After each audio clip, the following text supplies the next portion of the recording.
I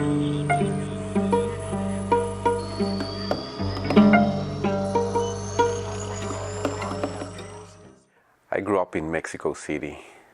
I listened first to rock and roll, what we used to call progressive rock, and I grew up listening to a lot of actually psychedelic music from San Francisco, and my parents introduced me to both classical music and world music in quotation marks. So I started slowly moving into listening more into classical music, and then in my teens I started listening to contemporary classical late 20th century music.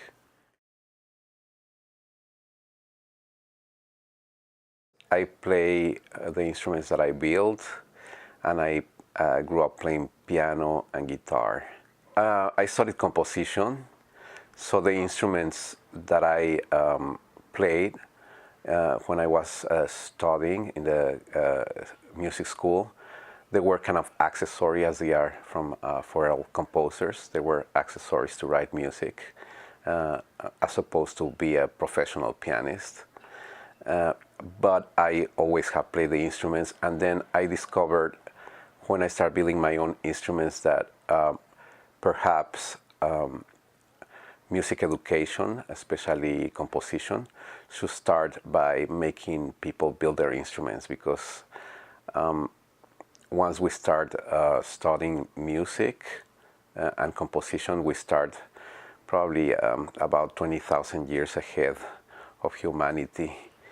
And it's a very important thing to go back and know sound from its very basic roots. I was taking piano lessons since I was probably like 6 years old, and I used to kind of modify the pieces that my teacher gave me. I think that was the first step for composition. I decided that very early on. I think I must have been 12 or 13. I was already playing in ensembles with people and in rock bands and things like that, and I decided that I wanted to learn music theory and music composition, counterpoint.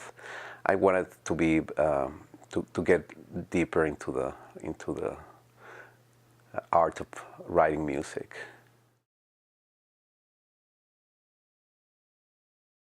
My grandfather used to sell pianos and build them in Mexico, imported from Czechoslovakia.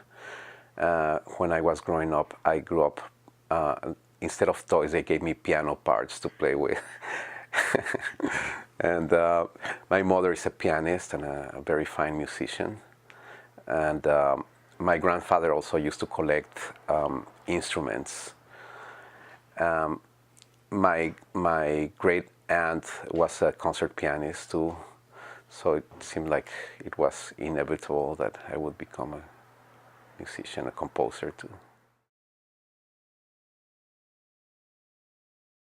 Well, I think it's fair and interesting to say that I probably have crossed the border between music and the visual arts without a passport. And it's very interesting because I eventually noticed that I was already in the side of the visual arts without even realizing it. My practice about this started around 2006, when I was studying Mesoamerican basis of instruments, of sonic devices, I call them. And the Mesoamerican people believe that the sound of the instrument is part of a cosmos that is part of the spiritual life that we're living, and once we're in touch with that sound, it's supposed to be part of our life and part of our environment. So that's the way that Mesoamerican people cure people with instruments. The shaman plants a tree and cultivates the tree, and once the tree is ready, they make a flute. So the flute communicates with the tree. I started building. At the time, I was reading Alejandro Jodorowsky's. That is a filmmaker and artist and a very deep philosopher and a spiritual person. And I was reading Psychomagic, and I realized that I have done all of my life this thing about using my art as healing and using objects as healing objects. So it wasn't that hard to move on into building instruments with first my personal objects, and later I moved on to make instruments with personal objects of migrants that have crossed the border, objects left behind. I thought that way I would have the opportunity to have the instruments talk for the migrants, speak for the migrants, and give voice to people that don't have a voice and probably are not even around anymore. I have a trajectory, and I have done a lot of work, and at some point I thought I was doing too many things, but I have left traces of what I do in a lot of places.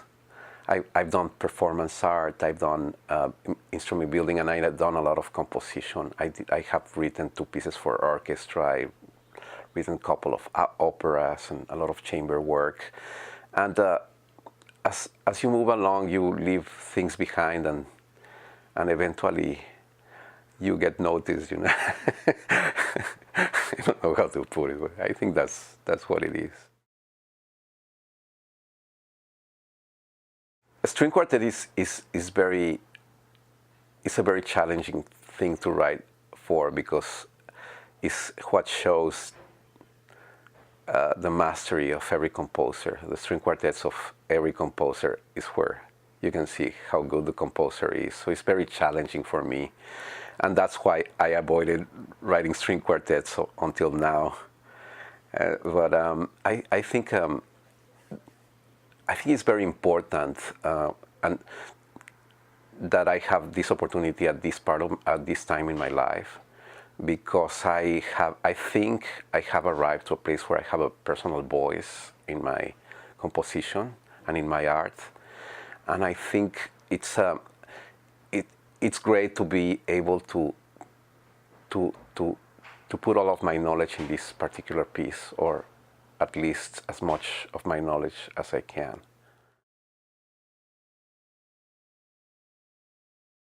Well, I threw in a lot of ideas, and some of them led me to something that was going to work, and some others led me to something that wasn't going to work. So I tried for almost 3 or 4 months with an idea that was very different from the one that I have now. And I arrived to the point that I say this is not going to work. So I start writing a number of other ideas, and then suddenly it's kind of there's certain magic in that the when you arrive, you know that you have arrived to the idea that you want.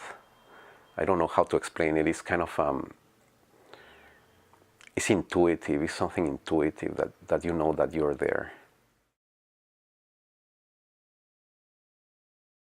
I like them to freely explore the possibilities of composition and of instrument interpretation, and with that to find their own voice. One thing that I like about the English language is when you execute an instrument, you play the instrument. You play. So the word play has a lot to do with writing good music and doing good art. tend too much to be goal-oriented, and we don't give ourselves the time to play.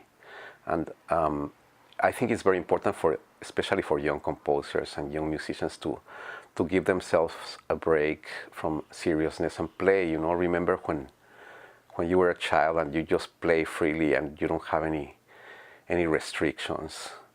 We live in a time in which we are very constrained, and in which, for one reason or another, we are being scared constantly about things, being afraid. So I think, taking it from a Carl Jung point of view, I would ask the composers to confront their fears and to be free and to play. It should be a pleasure to do art. It shouldn't be a torture. Yes, I've always been interested, especially of Jung, in archetypes, and I actually wrote my master thesis in composition about musical archetypes. And my whole career has been about the question: are there archetypes in sound and music the same way that there are archetypes in painting or in literature?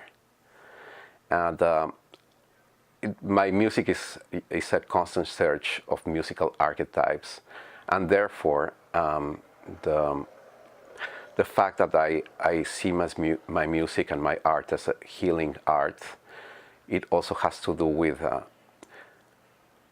with archetypes and the universe of things that I want to touch with it, the cosmology of each meaning, and all of its all of the stems that it reaches.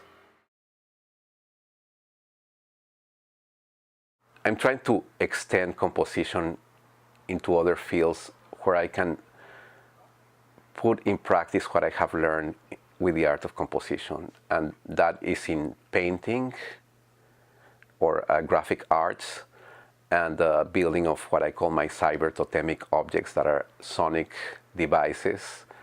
I don't call them musical instruments, I call them sonic devices that are conduits, and they are bridges between the reality and the unconscious. And I also consider yoga, my practice of yoga, to be an art. And what else do? I like photography, film. I try to put my practice of composition into everything I do. Also performance art. I see performance art as music, and music as the same, almost the same category of things. Or there's a place where music and performance art meet, and that is an important place for me. Be aware that music communicates, and be aware of what you're communicating with your music.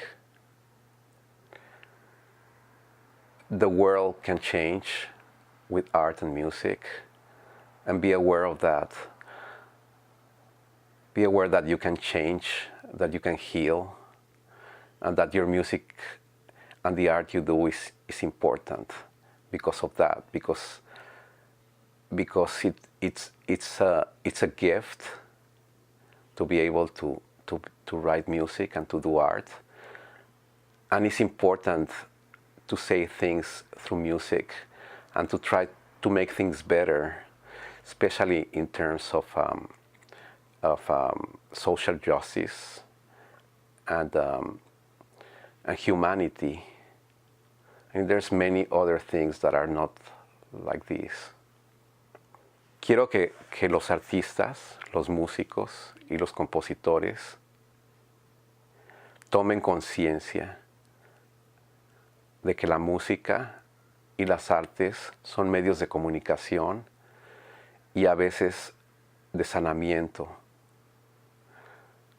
Las artes curan muchísimas cosas es muy importante que los compositores y los artistas tomen en cuenta que su trabajo es muy importante para cambiar las cosas o para mejorar las cosas. Especialmente cuando se trata de injusticias,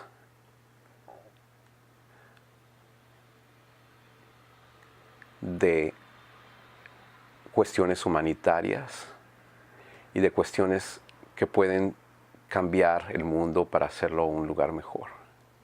It's been a pleasure to write a piece for Kronos Quartet. I always admire them. I listened to them many times. I had a lot of records and a lot of CDs. It's a real honor to write music for them.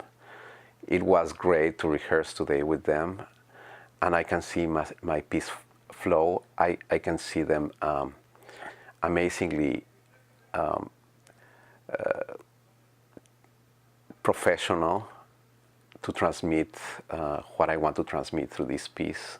And I'm very honored to have this opportunity.